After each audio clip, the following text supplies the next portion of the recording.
Live Q&A, Ask Me Anything session. Hello, everyone. My name is Tessa. I'm the Director of Marketing at IdeaPros, and I am here today to answer questions. Some were submitted before, so I do have a few questions I'm going to start us out with. But if you have any questions about marketing, well, anything that I've run into that I can answer, I'd be happy to answer for you today. So you just let us know in the chat if you have a question, and we will put it up on the screen and answer as many questions as I can in this next 15, 20 minutes.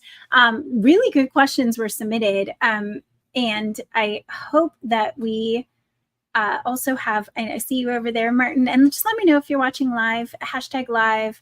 Let us know, because this is, it's always good for me to see. I know I just recently heard, and this is funny because I have to tell you, it's the worst day to do social media is Friday. Like the hands down worst day. So we might have to move our live to a different day because apparently it's the worst day to do it. So go figure. We thought it would be easier, but so some of the questions that we have, I'm just going to dive in. And again, let me know if you have a question, go ahead and put it in the chat and I will answer it to the best of my ability. I have been doing marketing for over 27 years now. Yeah, long time. Long time. And I don't have my partner in crime, Fred Carey, with me today. He usually does cover some of the other questions. We'll do a Q&A session with him about fundraising and how to get the money you need for your business again soon.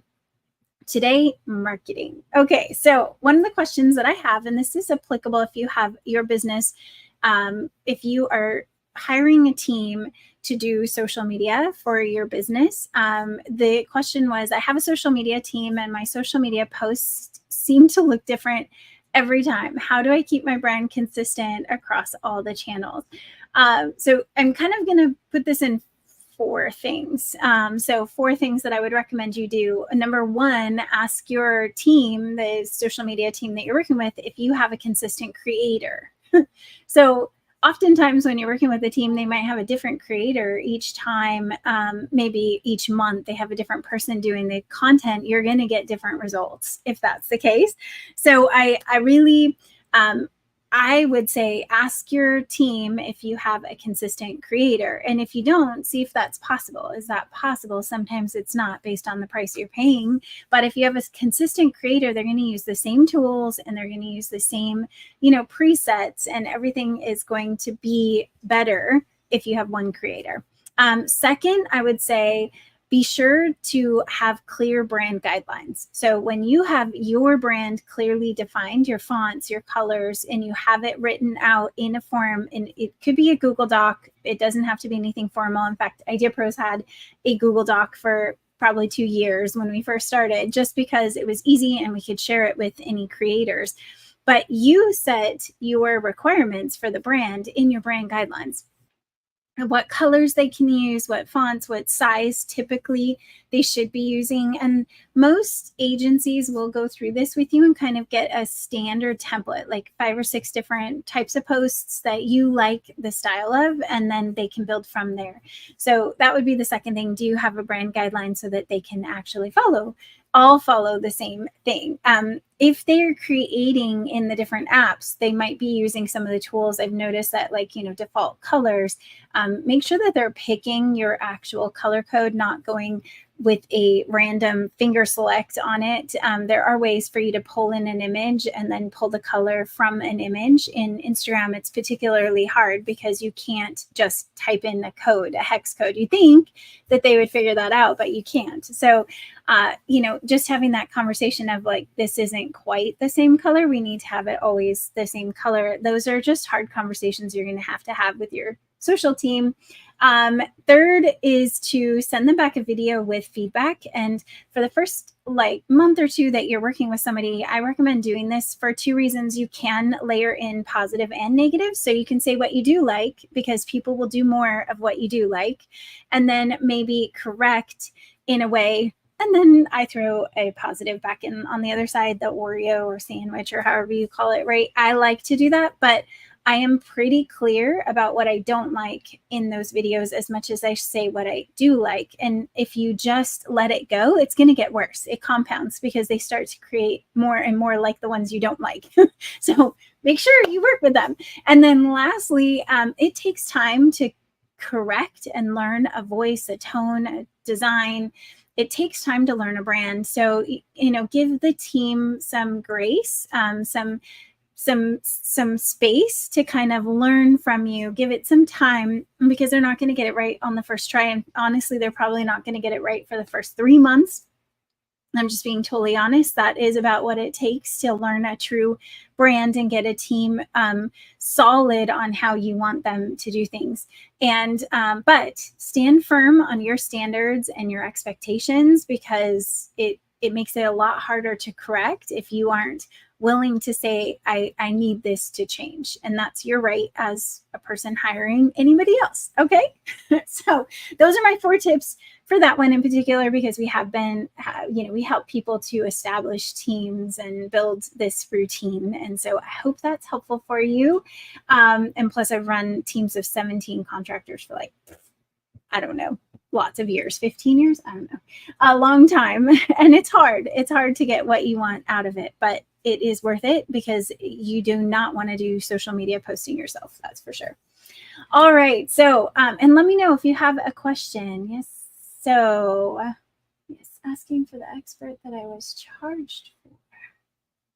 I'm not sure. Well, let me know if you have a question. I'm trying to read it and maybe I'm not understanding the question. So let me know, Clarice, if I can get some clarity around what it is that you are asking. Number 2 question that I had submitted to me was, what's the fastest way to get traction on Google? There's a lot of ways, but for me and what I've seen fast is local listings, which is equivalent to Yext. But Yext is very expensive. Through IdeaPros, if you are one of our clients, and even if you're not, we can get you local listings for a lot less expensive. So ours are, I think, $49 a month. You do get 80 some odd listings out there on the internet right away. It's typically based on an address and the information that is publicly available. So it's designed to help people find local businesses, hence the name.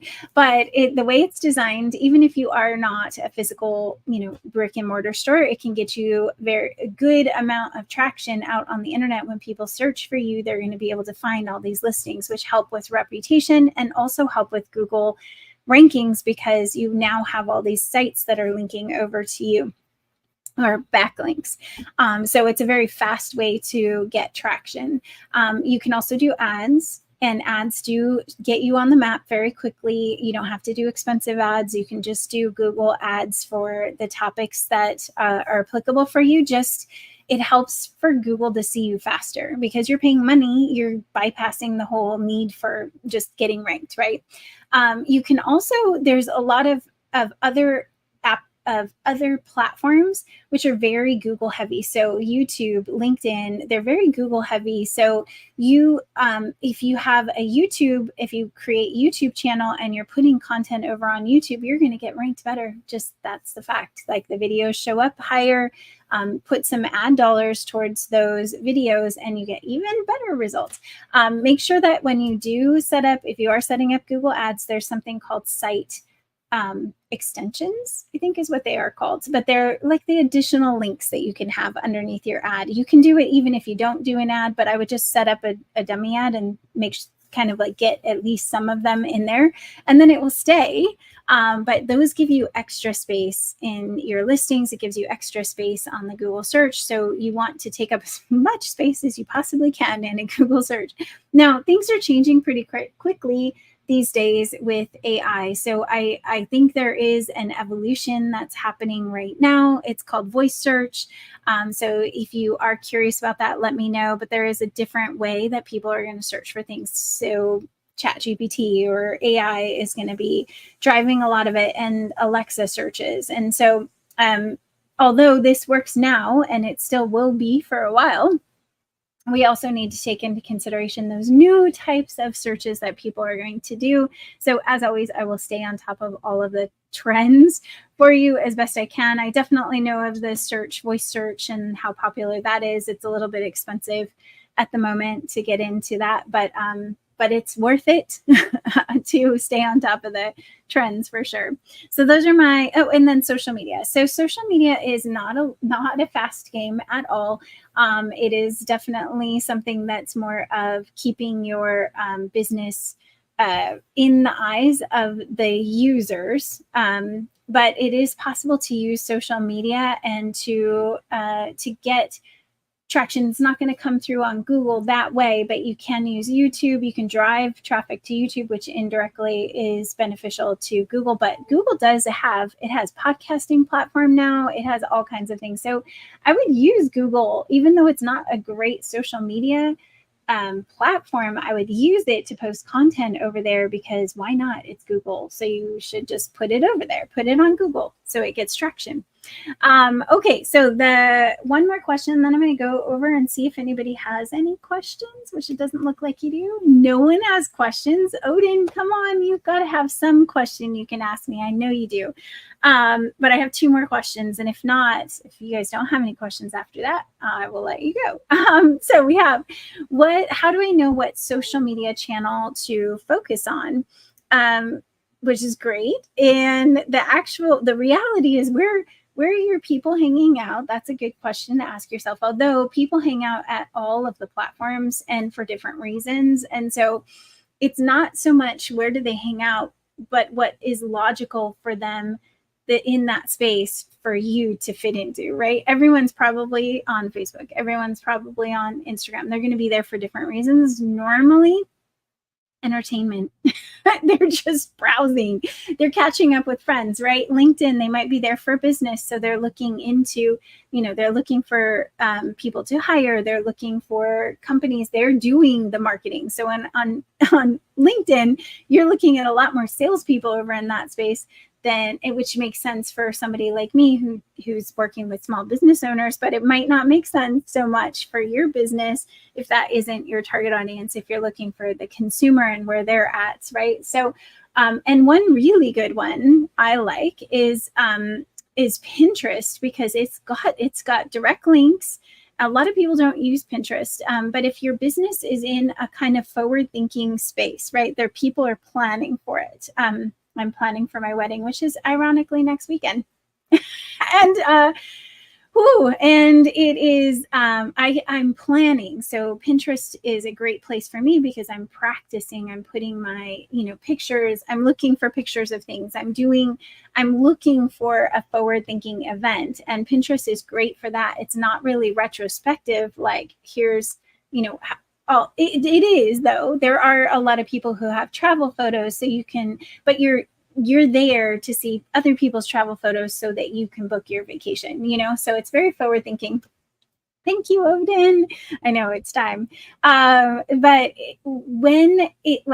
if you know where people are hanging out and your target audience is hanging out in that social media and you like it, then it's a good fit. Now, why do I say that? Because if you're going to spend time on a social media platform and really learn all the ins and outs, and not just schedule posts, but learn how to engage with people and build relationships, you have to like the platform. And I find with Kai's my business partner over at Move to CEO, I love Facebook. It's just a place I prefer to be. She loves Instagram. So, it's really hard to post in a platform that you don't typically consume the data in. I love TikTok. She's not a fan of TikTok. So, if you have to be willing to be in that space, because you got to learn the trends and just simple things like, you're going to have to go and spend time before you post. And there's so many tips on how to do social media to get the most traction, but you want to be there early before you post. You want to be engaging and talking with people, then you post, and then you like and you save your own post, and then you comment twice. And Then you go back and you interact with people. Like that process, if you don't like the platform you're in, you're really not going to enjoy that time that you're supposed to be spending there, or you'll just schedule it in and let it go, right? So that's what I would recommend for what social media channel to focus on, and pick one first. I mean, a lot of people say repurpose and do all. I mean, you can't get really good if you're spreading yourself too thin, right? And you're trying to come up with all the things. So pick one and really zero in on it. So, all right. So I do have a couple questions and I want to get to them for you. The last one that was submitted early is, how do we market on a budget? And I'm going to just cheat and tell you that we have 101 marketing tip or tactics that you can use. So if you want the 101 marketing tactics, you can just put 101 in the chat, 101, and we'll get that over to you. It's free. You don't have to do anything. We'll just send it over to you. But it does have a lot of good ideas on marketing, and it's all kind of guerrilla marketing things that you can do that aren't super expensive. Highly recommend that. Again, you just put 101 in the chat. But I would say that it's easier now to do marketing on a budget than it ever has been, because there are a lot of tools out there. There's AI, there's a lot that you can do that you're not spending too much money. You just have to be efficient in what you do spend your time on. So that's my advice. Again, 101 in the chat if you want us to send you that. Okay, so I have a couple questions. Thank you, Dr. Clarice. Okay, so Odin, how effective is AI in crafting a pitch deck? Well, I've used AI to craft a pitch deck, and it does a pretty good job. So I'm impressed. I don't know if you have a favorite, Odin. You can put it in there. I know you've been using it too, but it can do the whole thing. Like, you just tell it what topic, and it comes up with a typical pitch deck. Now, is that worthy of an investor looking at it, or is it worthy of probably not perfect, but you can edit from there. So it saves you a ton of time by just getting the core structure built for you. I love it. And let me see if I have my pitch deck AI that I used. And it is not in my notes right now. So I can't remember which ChatGPT I used to do it. Oh my goodness. I will put it back in the chat though, because I definitely had a favorite. I used a bunch and we created a bunch of pitch decks. Because I mean, obviously we have Pitchcraft, which is an event on how to pitch, like how to do not the pitch deck itself, but the key things that you need to know about pitching. And so we have created our fair share of pitch decks throughout time. But I'm going to put it in the chat as soon as I can find it. But it was very good, very good. And if you tweak it, like AI, this is so funny. AI. Someone said, I don't worry about AI taking over the world because this is what it creates. The prompt was salmon in a river, and it literally had steaks of salmon, like cooking salmon, like you're going to put it on the oven or in the oven, right? That's what it put for AI. But so you have to be super clear with AI, like your prompt for creating your pitch deck and everything.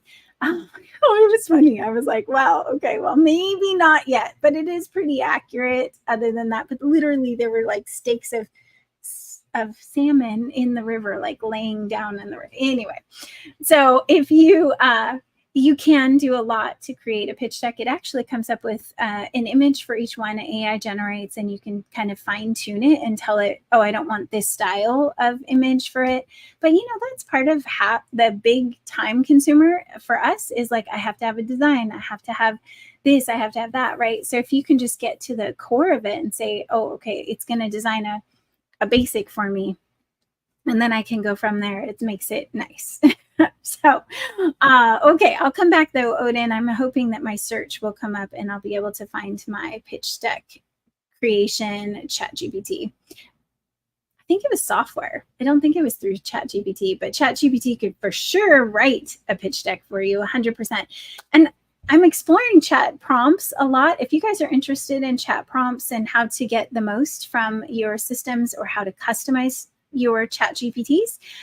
That's all information I'd love to share and be able to give you guys. So let me know if chat GPT or AI is something that you want to learn more about. So the last question, yeah, I know, right? I just cannot get enough of the chat GPT prompts. Every time somebody blows my mind with like, oh, I can say that. I can ask it to do that. I mean, travel, it's just insane. So let's see. Clarice, I think you had something about live plan, and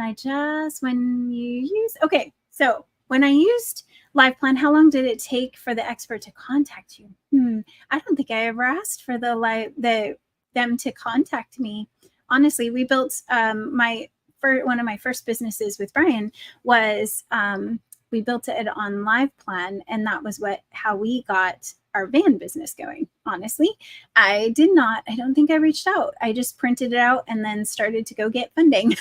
So I'm not sure, but if you have any trouble, there should be a support live plan support line, and if you need to reach us, IdeaPros, Sophia might be able to help you. We do offer live plan to our partners. That's why I don't know if she went through us or not for that live plan account, but we do offer it for our partners. So, all right. Yeah. But it takes a long time. Like that live plan, no matter what plan you're creating, marketing plan, it's going to take time because you have to go through. I watched all the videos and then wrote a bunch and did my forecasting, my modeling and everything, and it takes a while. But if you are in the investment, if you are trying to get investments for your business right now, which honestly, what business isn't trying to get money? Money is always something that we need. Two things that I'm going to give to you guys today. We have Pitchcraft, which is our event with Fred. It's coming up on July 25th. Yes, July 25th. I'll put that in the chat for you. Sign up because Odin, you haven't come to one yet. You should come. It would just be great to hear you pitch. I mean, I think that would be awesome. But it is about an hour and I'm going to say 2 because I know how Fred is. It's about 2 hours. We learn a ton about how to craft to present your pitch so that you get the attention of the investors, because that's probably one of the most common fails that people have, is that they don't know how to open it and how to keep their attention throughout the presentation. So you actually get to pitch with Fred you get to pitch with each other, and then you also get to pitch with Fred and hear. No, you come. Well, I mean, all pitching is going to make you nervous, but it's a small group, so you don't have to worry. It would be great though, just to pitch. You could pitch anything. You could pitch anything in that session and just take away some good information, but it's free. And then we have also a funding opportunity, and it's on our website at IdeaPros.com, and at the very, very top, and I think it says 30K, but you can get more than that. And it doesn't have to be just for your startup. So if you go to IdeaPros.com, you can click qualify for funding quick and easy. It doesn't affect your credit score. Like there's plenty of ways for you to be able to get funding. And so I think that's a great way to do it. If you don't want to jump right into the funding, it does ask you some questions and it will kind of get you in the right direction. But Jeremy's awesome from our team, and you can do a free 30-minute session to talk with him. So now that I've told you about all the options that we have at IdeaPros for you, I would love to hear what you guys are going to really focus in on this week. So if you have any goals or anything that you are doing this week, I'd love to hear, because it's good to hold each other accountable. So you can sign up. Just click that link. You know what? It should be working over on YouTube, Clarice. So Pitchcraft, it's pitch.ideapros.com. I can put it on the screen too for you. So let's do that. pitch.ideapros.com. There you go. There. And July 25th, we I don't know when the next one will be after this, guys. I'm going on a honeymoon, so I don't know. I don't know. But so sign up now because I don't know when it is going to be. And if you guys have any questions that you think of later and you want to come submit them, there is a link in the chat so you can submit any questions that you have. We also have a reminder link in there if you want to get reminders when we go live. Oh, that's exciting. Odin, I know that's your passion is the real estate side. So I'm glad you're raising $75,000 for a real estate opportunity. Congratulations. I mean, in the process, I know you're trying to get it right, but you want to create a new pitch deck for that opportunity. That makes sense. Awesome. Okay. Well, and pitch decks, I mean, I have some great resources, guys, of pitch deck people that create pitch decks. We have people who do the financial modeling, that do assessment of a business, evaluations. So I don't know if you've met with Odin. You should definitely talk with Jeremy. He's a neat guy if you haven't met with him yet. And so I'm just going to give you one more link. You guys are going to be like, why do we have all these links today? If you do want to meet with Jeremy and just talk about things, he's hilarious also, but you can get a free 30-minute session with Jeremy. That IdeaPros.com/session is just 30 minutes. He'll talk to you maybe about the pitch, see how well you have it, or kind of formed. But I would definitely come to Pitchcraft. It's like next week, next Thursday. And it's definitely going to change the way you think about how you pitch, to the first couple seconds of how you pitch when you are talking with investors. So, all right, guys, that's it for me. I love that you guys show up every Friday at noon Pacific time. And I hope you have a very wonderful week. We'll see you all next week. Bye.